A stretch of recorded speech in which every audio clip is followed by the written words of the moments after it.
si Miko Santos from Pampanga. Titikman. Really? Taga Pampanga eh. Okay. Cyrus Miguel Di Mayuga from Batangas Province. Titikman. Wow. Charming. O bato-bato pick na. Ay, wala. Hi guys, and welcome back to our channel. My name is Janae. And Ali. Ayan, so for today's vlog, relax na relax. Ganyan na kasi masakit yung ano ko. Alam mo naman, we're 30s already. Masakit na yung ating mga likod. Wow. I'm still 29 na. Wow! Next year pa ako magta-30. Grabe na-reveal ko yung age ko. Tapos hindi ko kasi naportahan. So ayan, for today's vlog, as you can see sa title ng video na to ay magkakaroon tayo ng titikman or tititigan. Featuring the candidates of Misters of Filipinas 2024 since tonight is the coronation night and might as well check nga natin. Silipin nga natin yung mga candidates. Yes. And, let's see. So randomly, isa-isa tayo na parang isa-isahin natin sila. Like, isa-isahin talaga. Like, tingnan natin kung anong verdict mo. Tititigan or titikman? Oh my gosh, grabe naman yung sa titikman. Pag napanood ng candidate, no, gaganon siya. Ano lang naman, katuwaan lang. Yes, like, yes. huwag niyo seryoso. Hindi naman ibig sabihin na titikman. I mean, passable. Passable. Yeah. So, unahin na natin dyan si Province of Samar, Edviro Fuentes. I think siya, tititigan at kakaibiganin. Okay. Parang mabait siya, tapos parang ipagtatanggol ka niya. Parang napakaseryoso niya tumingin, kaya tititigan mo talaga. Yeah. Pero ganun siya eh. Tsaka, syempre, tititigan mo yung abs. Ay? Abs yung pinapakita eh. Ayan, susunod natin si Dave Franco from San Pablo, Laguna. Tititigan din kasi mukha siyang friendly. Tititigan ko muna siya kasi there's a lot of fishes in the ocean. May fish yung national costume niya. Like, saan ba siya? San Pablo, Laguna. Laguna. Okay. Yes, Laguna de Bay. Pero in fairness, ang gaganda ng mga national costume nila. Susunod natin si Jose Angelo Camas from Laguna. Ako tititigan ko pa rin siya kasi mukhang baby face. Oo. Like, na-charming yung niya. Mukha lang yung pinapakita, wala pang skin. Pero he's cute, child abuse, ganyan. Tititigan. Ayan, next natin ay si Mark Joseph Cadaza from Masantol, Pampanga. Kapampangan. Since Masantol siya. Grabe. Okay. Ay, hindi na ako magre-react doon. Ikaw? Tititigan kasi parang hindi ko kita masyado yung mukha niya eh. Yung mukha talaga? Oo. Kita naman yung mukha, baka hindi kasi half else. Ganyan may sarado ka. Gusto ko 100% Okay. Next one is si Lipa, Batangas, John Kenneth Latayan. Tititigan, mukhang bata, like, good boy. Tititigan din kasi parang nasobrahan yung makeup niya. Alam mo, feeling ko pa demure ka. Puro tititigan. Hindi, cute siya. Pwede, pag nagbawas siya ng makeup, pwedeng titikman. Wow. Next natin si Jace Perez from Pangasinan. Tititigan kakaibiganin kasi taga Pangasinan. Kamag-anak ni Perez, dapat bangus din yung niya. Anton Perez. Ay, grabe. Baka kilala nila. Sorry. Sorry. Okay. Uy, wala ka pang verdict? Tititigan. Yes, next. Ang dami pa nating... Next natin ay si Muntinlupa, Denver Argano. Anong verdict mo? Titikman. Ako tititigan. Bakit? Wala. Mukha siyang si Rendon. Mukha siyang driver ng motor. Yun nga yung costume niya. Ayan, meron na siyang titikman. Next natin ay si Pogi John from San Jose del Monte, Bulacan. Tititigan. Sige na nga, magpapakabait na ako ng konti. O, titikman. Ayan. Hindi ako ganun ka sa chinito. Kasi personally, I'm a chinita person. Wow! Sa akin siguro pag medyo malinis yung kutis, ganyan, tapos okay naman yung structure ng mukha. May mga chinito kasi na parang sobrang Chinese talaga diba? Ayan, so next natin ay si Miko Santos from Pampanga. Titikman. Really? Taga Pampanga Okay. Dahil lang doon. History sa Pampanga. Bakit yung isa hindi mo titikman? Taga Pampanga din Uy, nagtitikman ako din sa isang Pampanga. Talaga? Yung masantol. So lahat ng taga Pampanga? Oo. So contact Bakit? me. May history. Wow. Joke lang.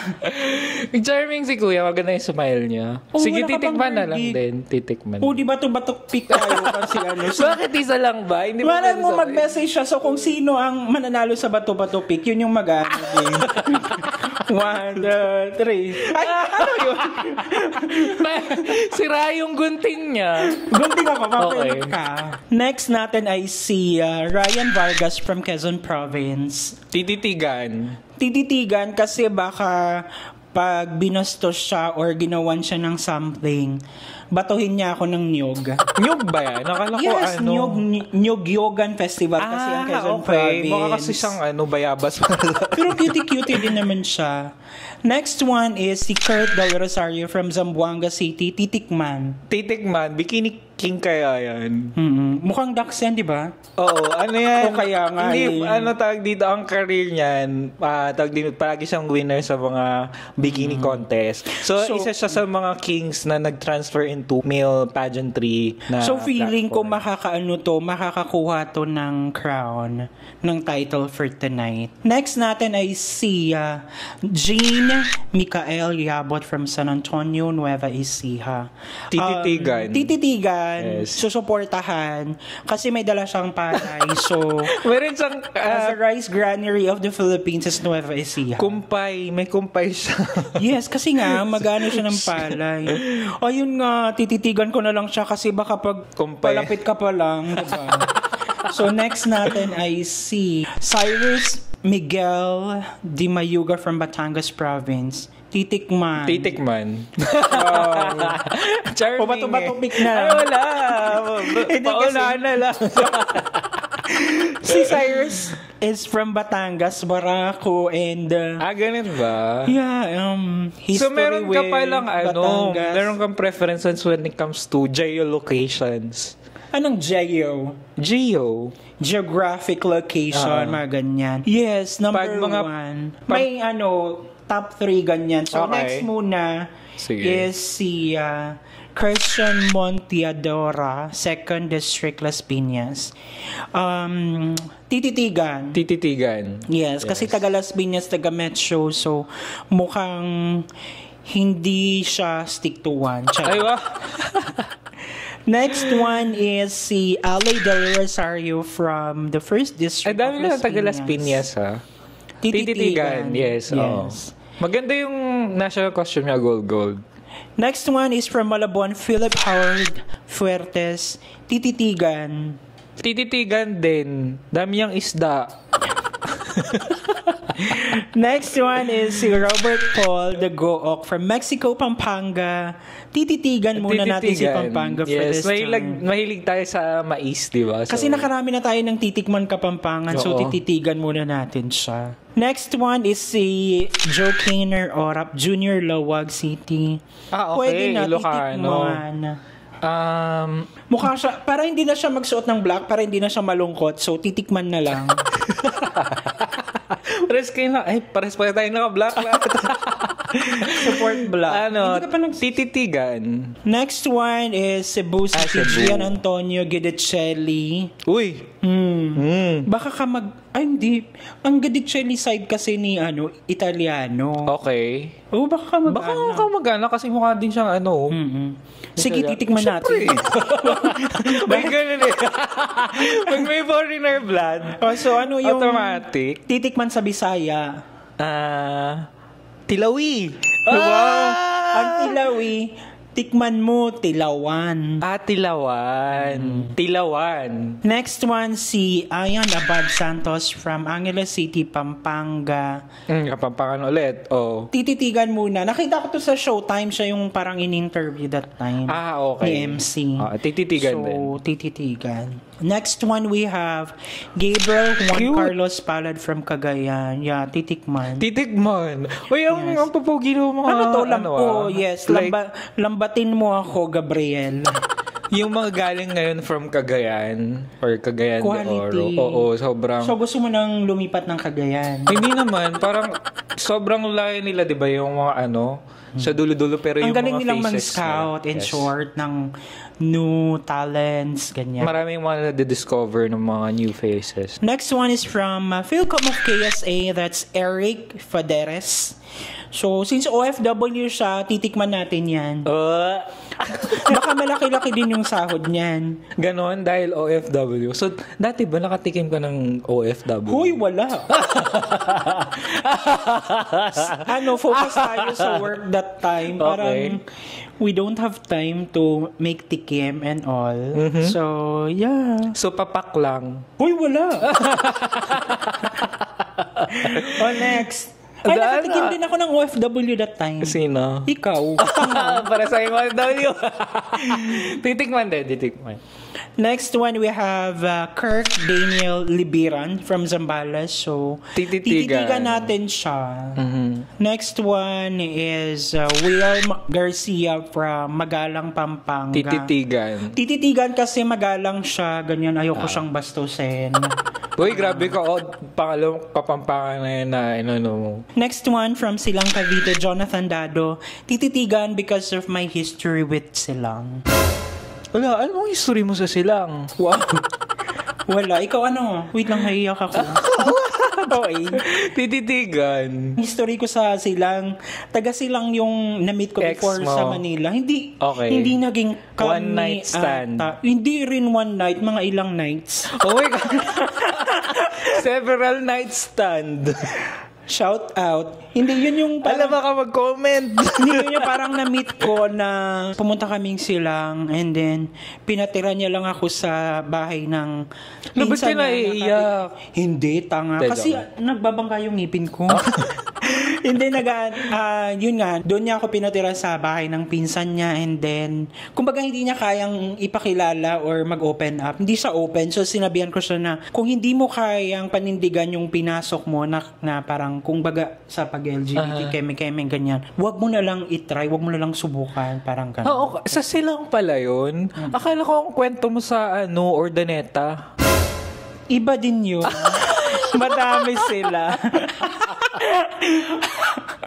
Hala, baka mano ng pamilya ko to. Next one, Christian Charles Escanio from Tarlac Province. Titikman, ang cute. Titikman, para siyang Darren. Si Darren. Kamukha ni Darren. Wow. Nainis na unahan. So next one, we have Patrick Reyes, Occidental Mindoro. Tititigan. Yes, kasi feeling ko napakasipag niya. Busy siya sa pagpapalay, ganyan. So, feeling ko ang tangkad niya kasi abot niya yung ilaw. Next one, we have from City of Manila, Justoni Matic. So, Matic na yan, tititigan. Feeling ko siya, sikat siya. Hindi ko lang maalala somewhere. Oo, at saka yung medyo iwas na ako sa taga Metro Manila kasi parang feeling ko hindi magsi-stick to one. Feeling ko lagalag siya. Dami niyang pinupuntahan. Sa Star City, nagsi-CCP, ganyan. Anyways, last but not least, si Raed Al Zager from Cebu Province. Tititigan din. Yes, tsaka susuportahan na sana makakuha siya ng title. Feeling ko kasi may halo siyang mga Arabo ganyan. Yung mga Arabo, mga gifted yung mga so, takot? No. So, yun lang. And sana nag-enjoy kayo sa ating video for today. And thank you so much for watching with us. Kung gusto niyo mga ganitong contents pa, just comment down below and suggest kung sino pang ating tititigan at titikman. Ay, wow! And guys, thank you so much for watching our videos. We have a lot of videos done and we have a lot of videos coming. So keep watching us in the next video. Bye!